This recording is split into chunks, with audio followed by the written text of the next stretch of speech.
Hello everyone, welcome to my channel Teaching Online with Kelsey. My name is Kelsey and I created this channel to vlog about my life as a full-time online teacher and to help serve other online teachers too.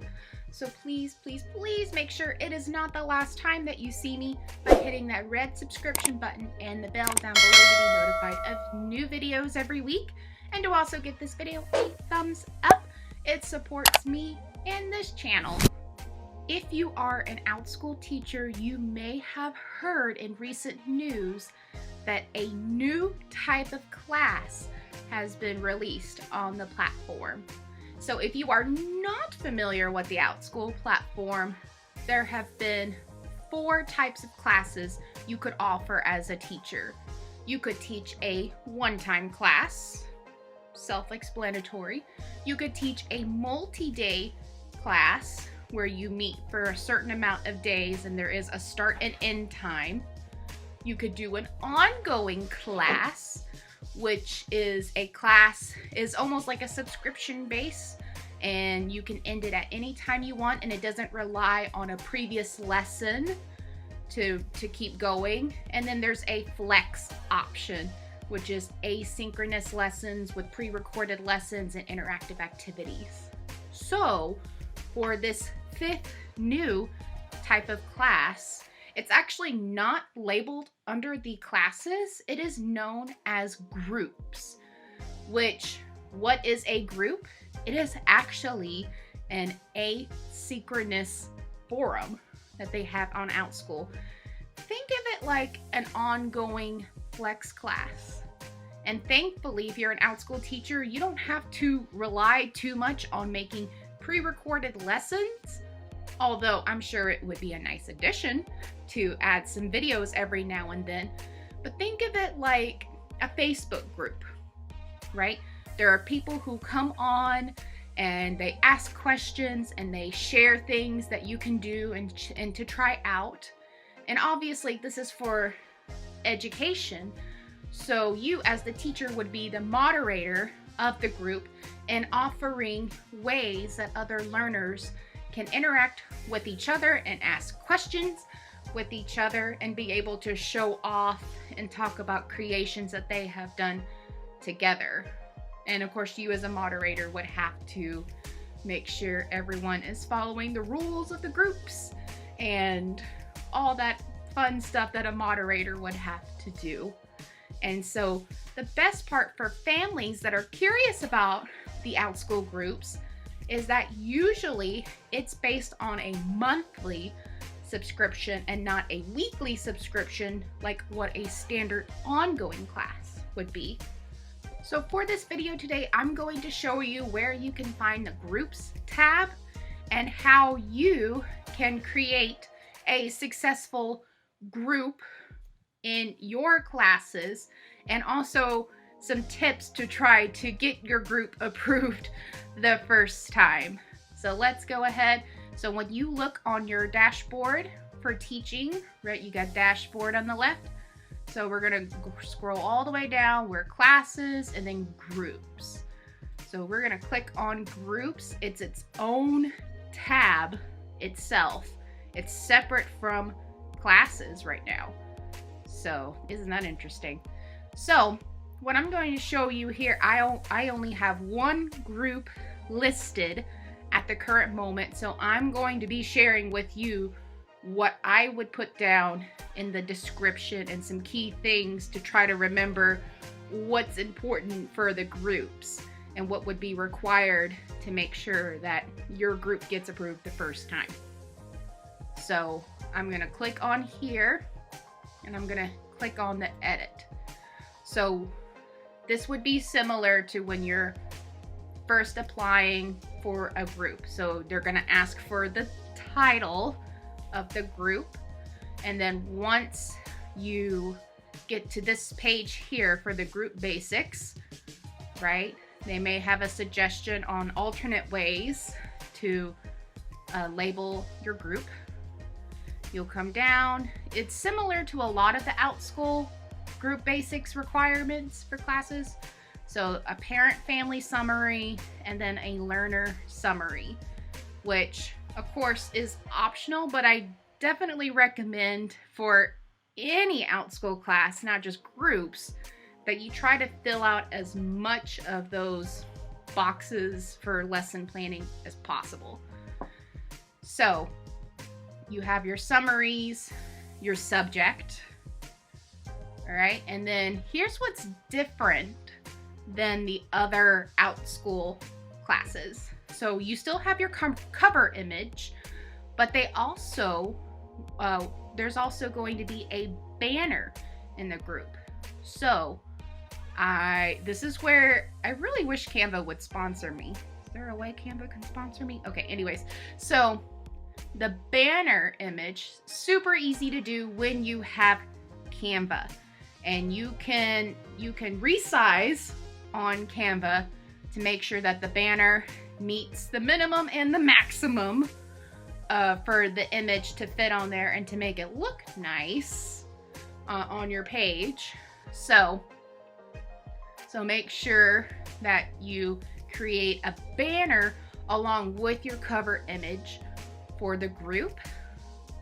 And then of course they're gonna ask for the videos, and if you're an Outschool teacher, then you know how videos can make a huge difference between little to no enrollments and way more enrollments than you expect. Most parents usually watch the videos to determine whether they want their child to take this class or not. So make sure you still do the videos just like for any other class. So here's the group description.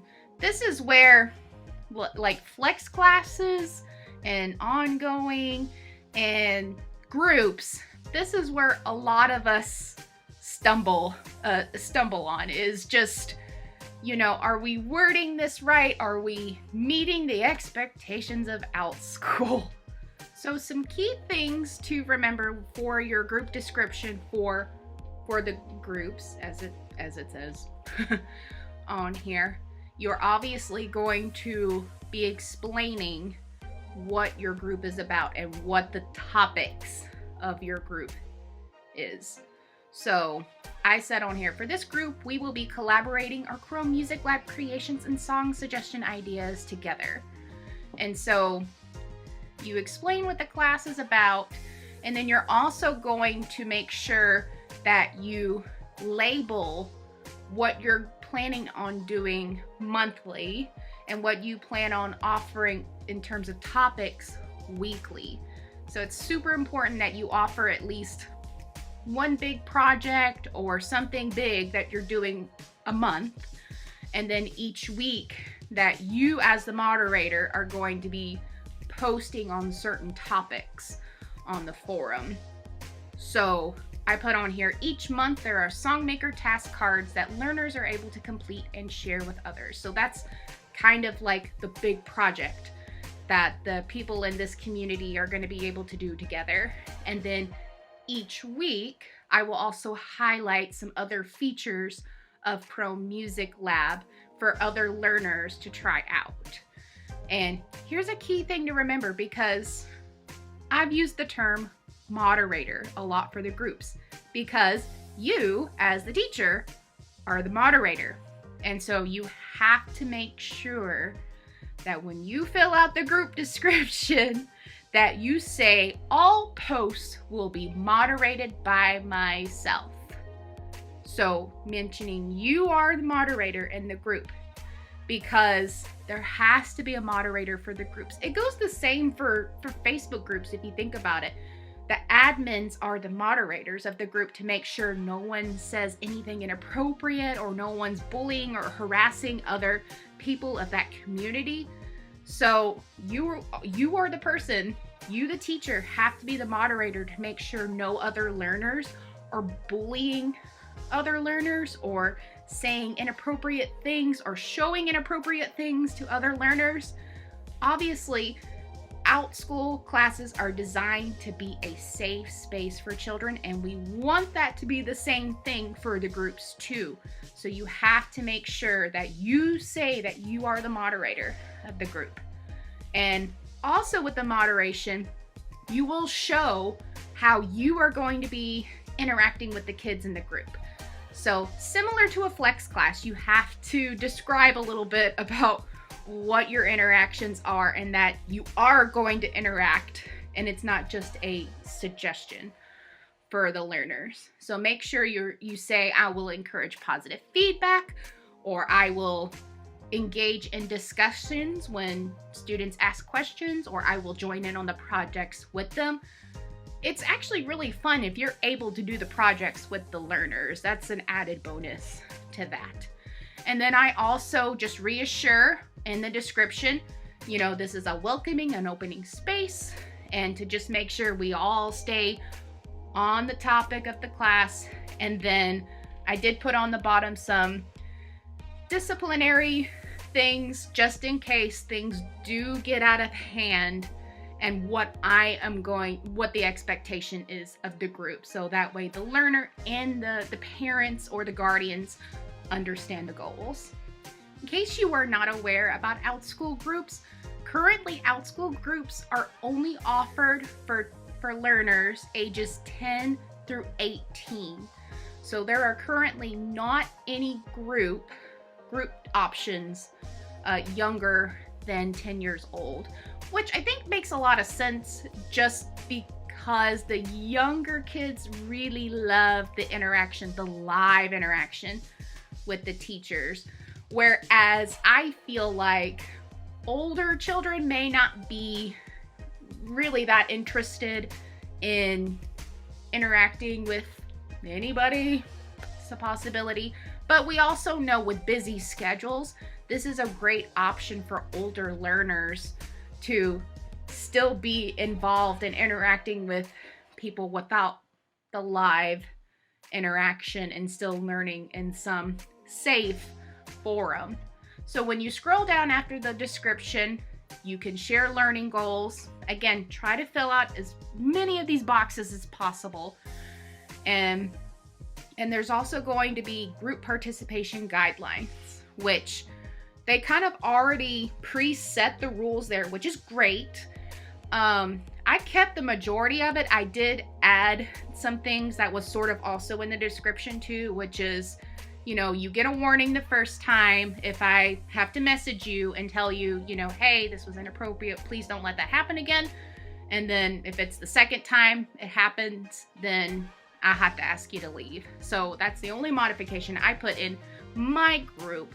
But otherwise, like everything else was already kind of preset from Outschool, which is reasonable.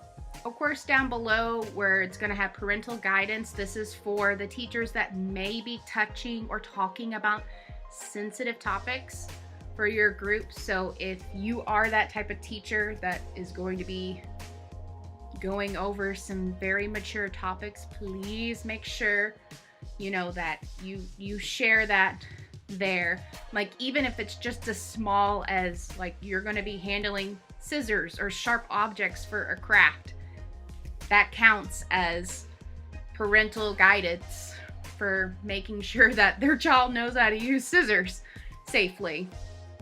In case anyone didn't know that, because I had a feedback review one time for a camp, because they're like, hey, if you need scissors for a craft, you need to make sure that the parents know that they're using scissors. So that's a thing apparently. So of course, sensitive topics, teacher expertise. So that's what's going to be put on there, especially if you're talking about something that would require like a special credential or special expertise on. Make sure you share that. Now, another added feature for groups is an example post. So this is something where it says, share an example post that represents what a typical learner in the group might post.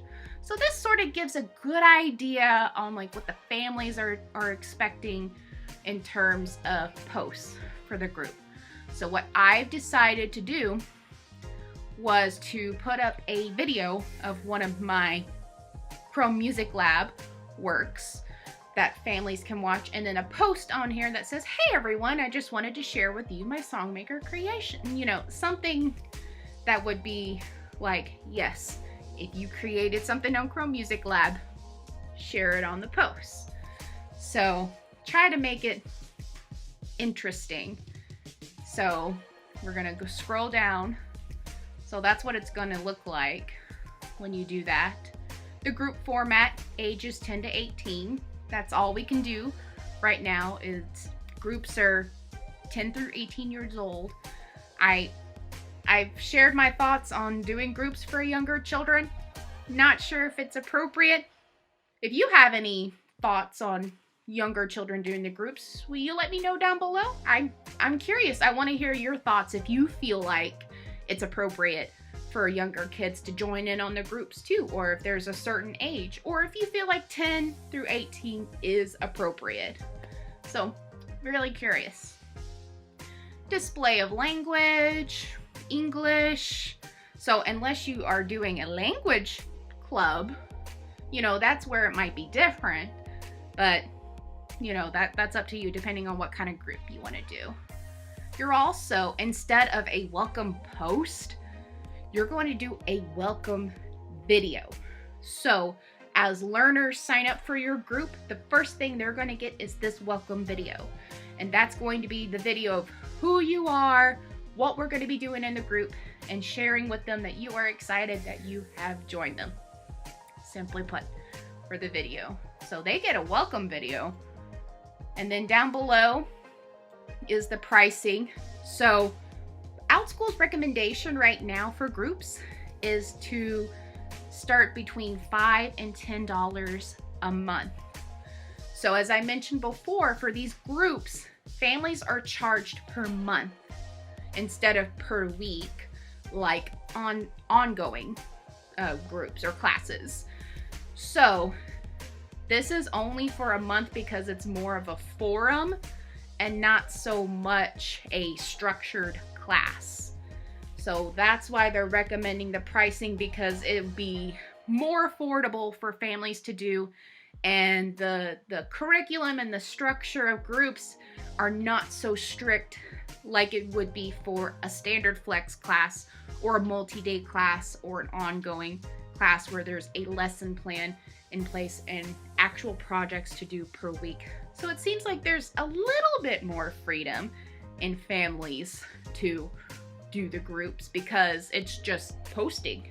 It's posting things and the teacher engages with you still without having to rely still on the live videos. So I think this is pretty revolutionary for Outschool to offer this brand new type of group. I feel like since we are progressing and still getting back to normal in a way from this panorama, I feel like this is going to be helpful for families that start getting busy again and don't have time to take the live classes on Outschool. So I think this is great. And the best part is, while there is a maximum number of learners that can come into these groups, I believe that number is quite literally like 100 million. Like 100 million people max can be in these groups. So if that doesn't blow your mind, I don't know what will. And you may have also noticed that there's not a set end date. The only assumption that I can make is there's an end date when you decide to archive the group. Simply put, you just say, okay, I have no more learners, no one's interested in the group, or, you know, maybe life happens and you're just like, ooh, hey guys, I can't post as much, I feel like I can't commit as much, so we may just have to stop here, or yeah. So there really is no end date. That's why I said it's like an ongoing flex class, because it's asynchronous learning, no live classes, but it's ongoing because there's not a set end date yet. That's the beauty of these groups, and why, another reason why I feel like this is really revolutionary for Outschool to offer such a thing. I think it's going to change the way that we do online learning in a way. So We'll just have to see how that goes. Let me know down in the comments what you think about the groups offered on Outschool. I'm curious to know your thoughts on this. And don't forget to hit that subscribe button and the bell and the like button and ask your questions to me. And I will see you next time.